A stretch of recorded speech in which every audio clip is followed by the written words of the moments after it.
పోతాండి మీ నాయన పోతే మాకేం పని మేము రెడ్డివారు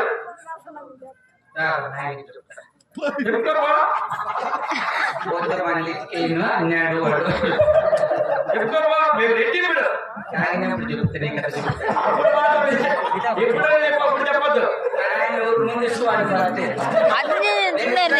పెద్ద కొడుకు ಆನ್ ಮಾಡಿದ್ದೀನಿ ರೆಕಾರ್ಡ್ ಆಗ್ತಾ ಇತ್ತೆ ನೋಡು ಸೆಕೆಂಡ್